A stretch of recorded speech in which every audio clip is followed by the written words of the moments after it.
साथियों, अस्सलाम वालेकुम। एहसास ज़िम्मेदारी, सेंस ऑफ रिस्पॉन्सिबिलिटी। पुराने लोग, पुरानी यादें नए भी सुन सकते हैं। एपिसोड 2। बेहतर है इसे एपिसोड 1 से लिंक कर लिया जाए। दोपहर 1 बजे यानी 1300 आवर्स कार्रवाई शुरू हुई। लड़ाई में जब हर तरफ फायर ही हो तो ऑल ओके यानी सब अच्छा मुमकिन ही नहीं होता।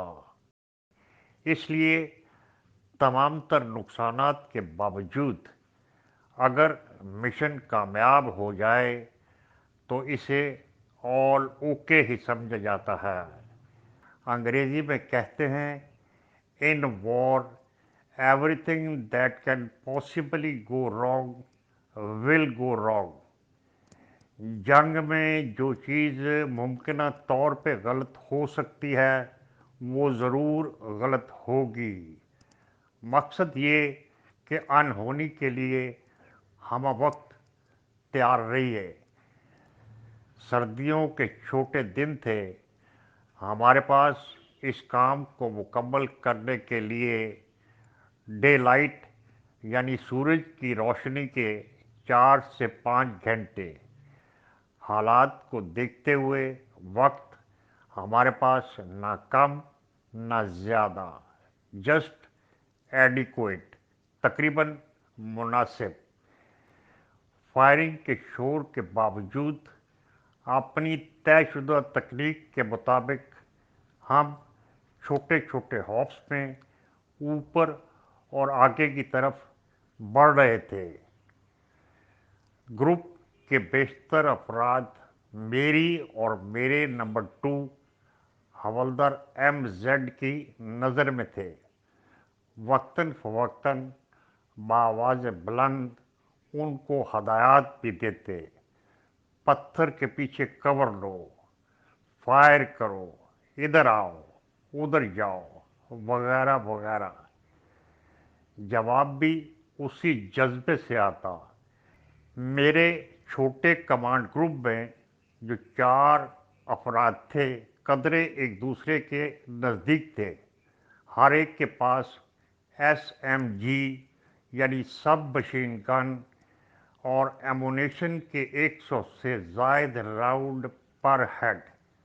मेरे बाएं और एक कदम पीछे नंबर 2, उसके दाएं वायरलेस ऑपरेटर और उसके पीछे नर्सिंग असिस्टेंट। अचानक वायरलेस ऑपरेटर की आवाज़ आई, सर, हवलदार MZ को गोली लग गई है। पीछे और बाएं देखा। MZ ज़मीन पे बैठा था, एक हाथ सर की टोपी और दूसरा बाईं पसलियों के नीचे। सहारा दिया और एक बड़े बोल्डर के पीछे ले आए। फायरिंग पैटर्न से जाहिर होता था कि दुश्मन ने या तो देख लिया है या उसे अंदाज़ा है कि उसने हम में से किसी को हिट किया है। हमें आगे बढ़ने से रोकना और मज़ीद नुकसान पहुंचाना चाहता है। गोलियां दाएं बाएं और बोल्डर पे लग रही थी, लेकिन हम चारों कदरे महफूज थे। जवाबी फायर बहरहाल करते। MZ की टोपी हटाई, सर पे हाथ रखा, फौरन खून से भर गया। टोपी में भी एक छोटा सुराख नजर आया। तो क्या गोली सर में लगी थी? लेकिन वो होश में था। दर्द का इजहार वो सर की बजाय बाईं पसलियों के नीचे कर रहा था। चेक किया तो महसूस हुआ कि इधर भी जख्म है और खून उतनी ही तेजी के साथ बह रहा है जितना सर से।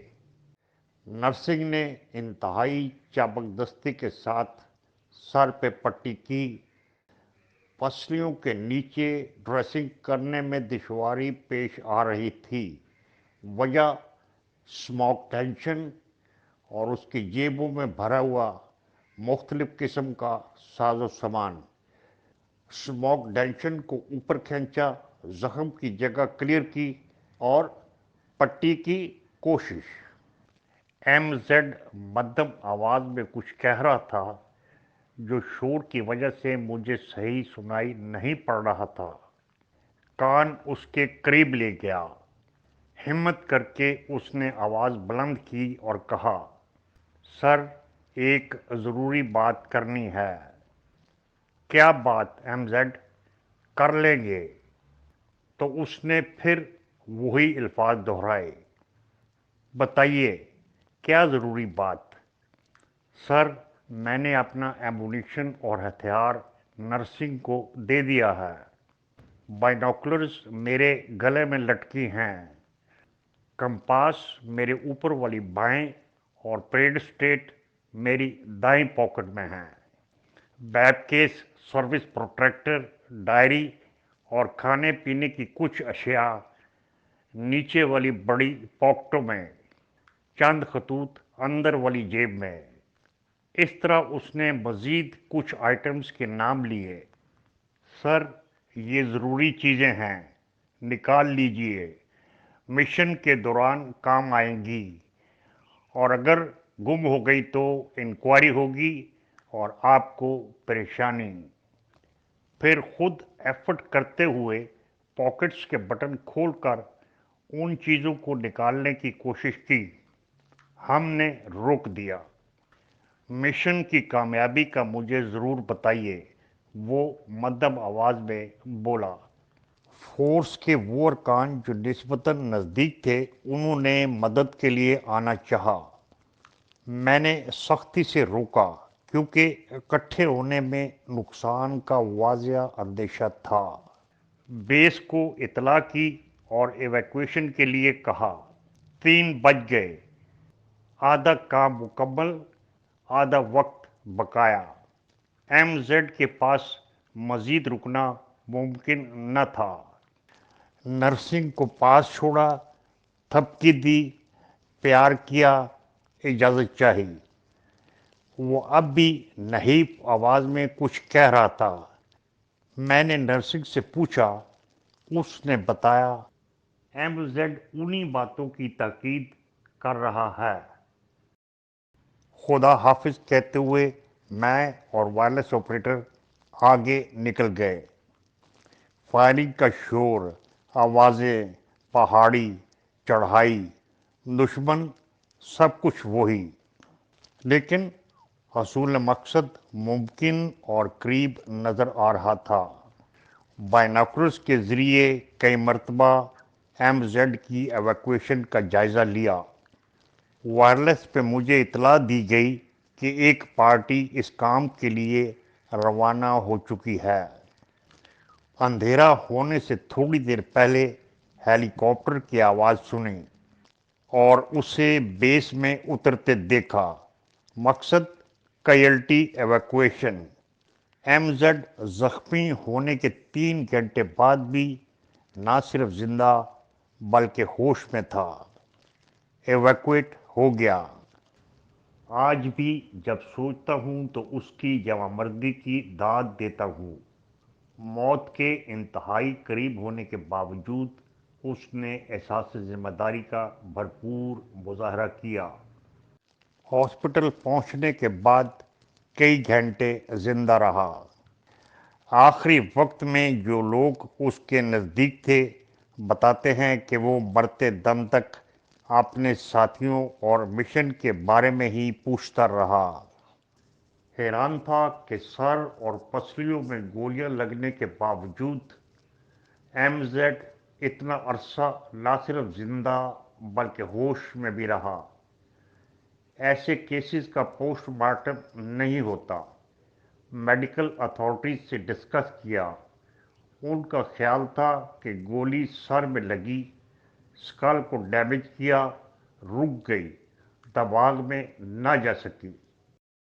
دوستو، حوالدار ایم زیڈ کے علاوہ میری فورس کے 2 اور ساتھیوں نے جان کی قربانی دی۔ ایس ایس جی کے روایتی جوش اور جذبے کا مظاہرہ کرتے ہوئے मिशन के आखिरी मरहले में जल्दबाजी की। दुश्मन ताक में था, एक को सीने में और दूसरे को पेट में गोलियां लगी। दोनों मौके पे ही सफर आखिरत पे रवाना हुए। अंधेरा होने से पहले हमने अपना ऑब्जेक्टिव हासिल कर लिया। मिशन कामयाब, रास्ता खुल गया।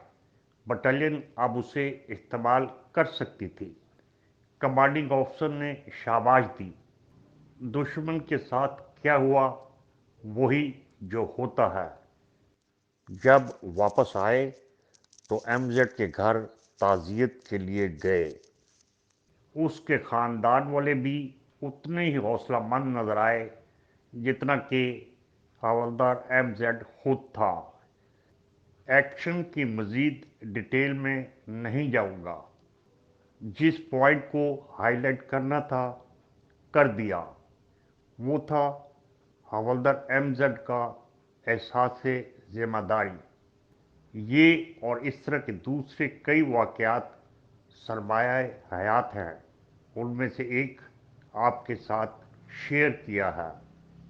दुआओं के साथ दुआओं का तालिब, अख्तर मजीद, द एफेक्शनेट, 17 अक्टूबर 2021, लाहौर।